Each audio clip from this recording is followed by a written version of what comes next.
e a chuva não deixou. E eu espero, desejo no meu coração que nessa terça-feira dê para eu ir. Então, terça-feira agora, estarei indo ao monte e descer de lá por volta de 4h30, 5 da tarde. Então, aqueles que moram aqui, homens de preferência, quiserem acompanhar, tá bom? Toda terça e toda quinta estarei subindo ao monte para orar, quando a chuva assim permitir. Amém?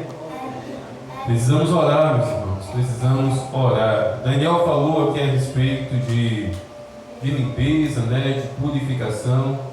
O meio é a oração, Pela palavra de Deus nós ouvimos as repreensões, as exortações, as orientações. Pela palavra de Deus, Deus lança luz ao que está oculto em nosso ser, mas é através da oração que nós nos consagramos, que nós nos santificamos diante de Deus. Então, sem oração é impossível viver uma vida de fato, buscando santidade, com sinceridade e com verdade. Sem oração é impossível resistir às tentações, é impossível ser transformado de glória em glória. Meus irmãos, no Evangelho não no Evangelho, na verdade, é no livro de Atos. No livro de Atos, capítulo 1,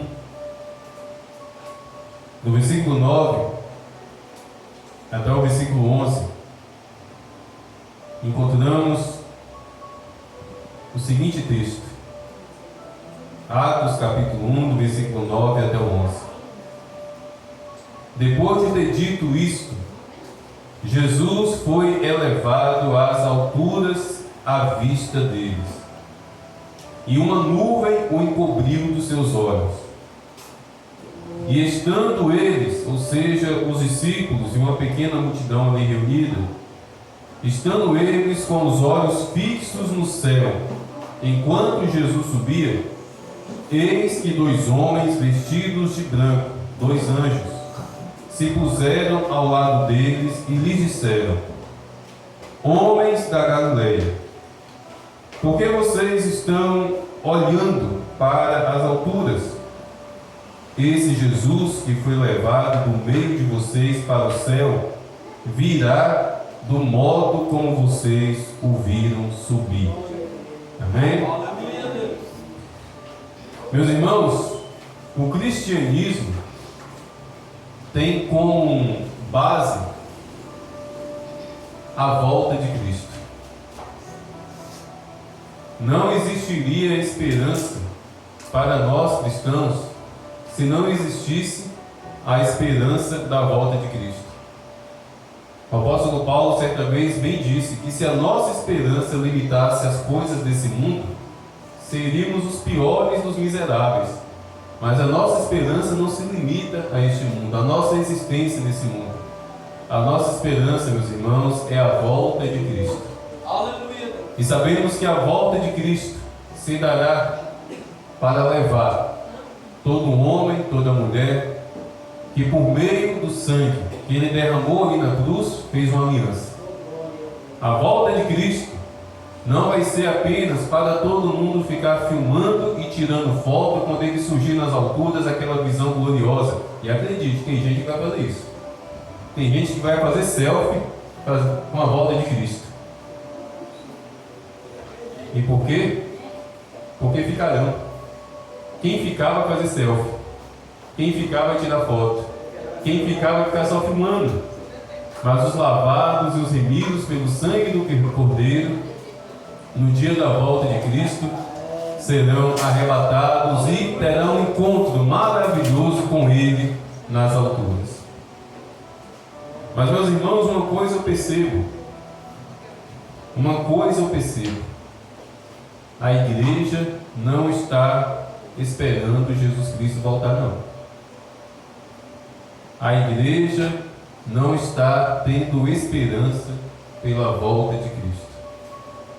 A igreja não está ansiando de fato a volta de Cristo. Muito pelo contrário. Se dependesse da igreja, Jesus Cristo só voltaria daqui a 1000 anos. Se dependesse da igreja, Jesus Cristo tardaria séculos e séculos para voltar. Graças a Deus que não depende da igreja, depende do propósito estabelecido por Deus para esse dia. E por que eu digo isso, meus irmãos? Digo isso porque é muito evidente. É muito evidente. A igreja, os cristãos, nós temos vivido uma vida fazendo planos, fazendo projetos, planejando e projetando, desejando coisas futuras.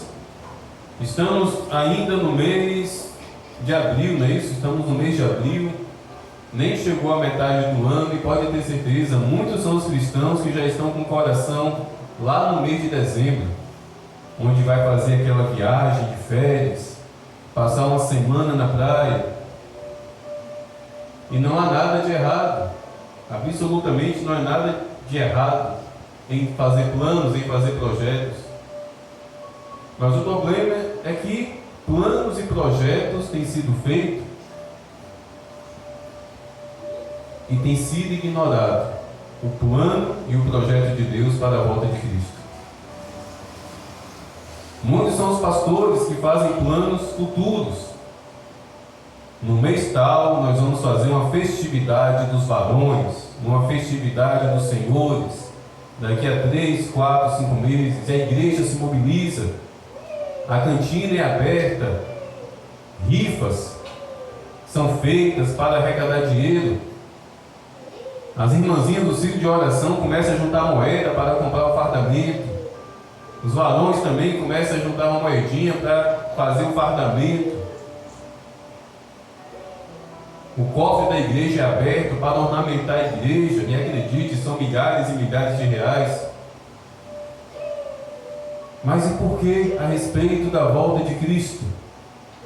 Não existe, meus irmãos, essa mesma expectativa, esse mesmo planejamento, esse mesmo desejo, esse mesmo anseio no coração. Por quê?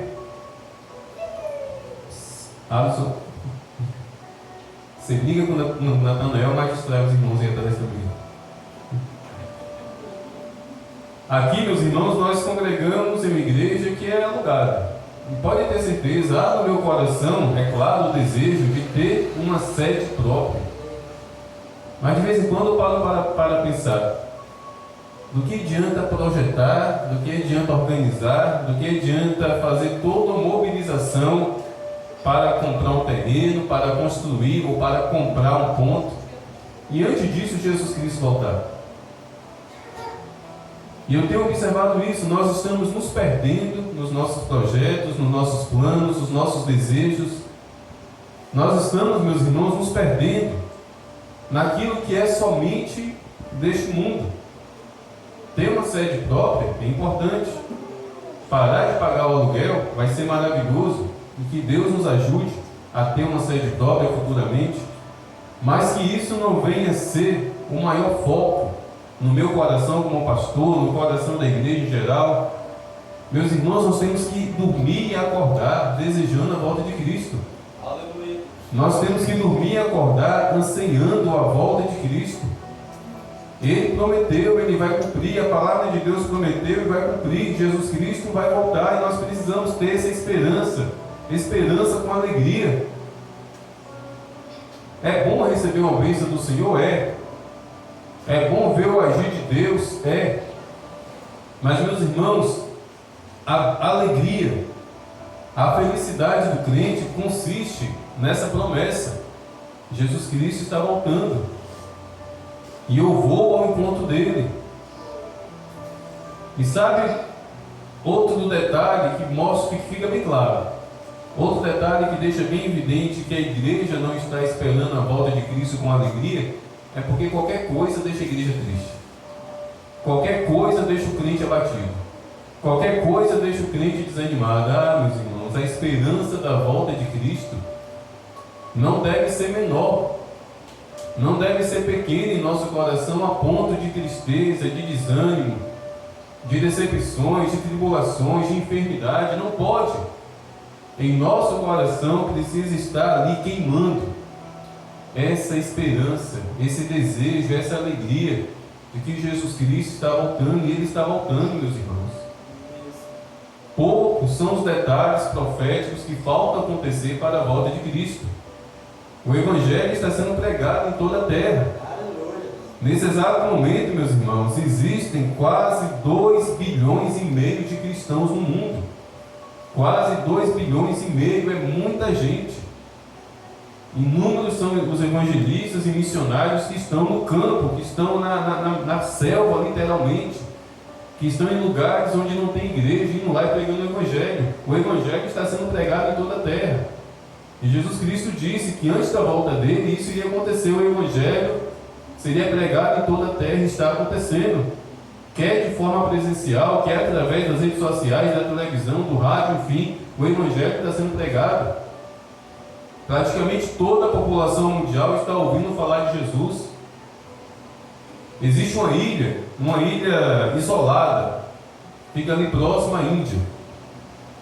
E lá nessa ilha existe uma tribo de nativos, uma tribo de índios que nunca teve contato com o exterior.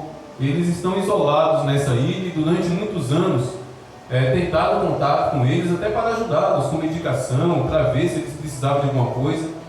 E todo barco que se aproximava, antes desse barco atracar, os homens ali daquela ilha, os índios daquela ilha, se posicionavam com lanças e com arcos e flechas e atiravam. Ninguém conseguia se aproximar, ninguém consegue se aproximar, na verdade, até hoje. Aí, depois de muitas tentativas, o governo indiano decidiu não incomodar aquele povo. Eles querem ficar isolados, ficarão isolados. É um povo que nunca teve contato com nada fora daquela ilha. Mas ano passado, um jovem missionário americano simplesmente veio ao coração dele de ir naquela ilha para falar de Jesus àquele povo. E ele foi. Se eu não me engano, o rapaz tinha 25 anos, missionário, cristão. Ele foi e não voltou, porque ele foi morto por aquele povo. Mas eu tenho certeza que antes dele morrer, eu tenho certeza que ele orou por aquele povo. Eu tenho certeza que ele deve ter gritado: Jesus Cristo é o Senhor. A atitude dele pode ser criticada? Pode. Pode ser criticada. Ele sabia do risco. Podemos dizer que ele pagou para ver. Mas, meus irmãos, eu no fundo do meu coração, eu acredito que aquele rapaz, de fato, recebeu uma ordenança de Deus de ir até aquela ilha, onde centenas, talvez milhares de pessoas ali moram de forma isoladas do mundo. Eu tenho certeza que ele sabia do risco, eu tenho certeza que ele sabia que ia morrer. E outra certeza eu tenho, como aqui eu já disse, eu tenho certeza que antes de morrer, ele conseguiu abrir a boca para proclamar que Jesus Cristo é o Senhor. Aquele povo ouviu. E toda semente que cai no chão, germina. Certa vez Jesus Cristo disse que se a semente de trigo não morrer, ela não germina. Aquele homem morreu, esse rapaz morreu, esse jovem morreu, foi criticado. Como ele foi criticado? Mas quem sou eu para criticá-lo? Se o apóstolo Pedro morreu pregando o Evangelho, se o apóstolo Paulo morreu pregando o Evangelho, se na verdade todos os apóstolos de Cristo foram mortos, foram martirizados porque pregaram o Evangelho, por quê? Porque ainda hoje isso não iria acontecer. O Evangelho está sendo pregado até aos ouvidos daqueles que não querem ouvir falar de Jesus. E isso é um sinal que Jesus Cristo está voltando. Jesus Cristo está voltando. E uma pergunta que eu sempre faço para a igreja diante dessa esperança: Jesus Cristo está voltando. Para onde a sua vida está indo? Para onde a minha vida está indo? Para onde nós estamos indo? Jesus Cristo está voltando. Será que no dia que Ele voltar, nós estaremos indo na direção contrária? Ou no dia da volta dele, nós estaremos com os olhos fitos, olhando para Ele, com os braços levantados, cantando, hosana, Hosana, Hosana, bendito é aquele que vem no nome do Senhor. Vamos ter no nosso coração, meus irmãos, alegria e esperança a respeito da volta de Jesus Cristo, que pode ser antes deste culto acabar e a gente fica despercebido. Pode ser amanhã e a gente estamos despercebidos. No abrir e no piscar de olhos, ao ressoar da última trombeta, se ouvirá por toda a terra um forte som de trombeta, e todo olho verá, até mesmo aqueles que o negam, todo olho verá Jesus Cristo surgir. Maranata, Maranata, ora vem, Senhor Jesus. Que esse seja o nosso clamor, que esse seja o nosso desejo, que esse seja o nosso pedido. Ora vem, Senhor Jesus. Amém? O irmão Simvaldo estará proclamando a palavra nesta noite, para a edificação da nossa fé, para o fortalecimento da nossa alma, e que a palavra de Deus seja o que de fato ela é: espada, martelo, fogo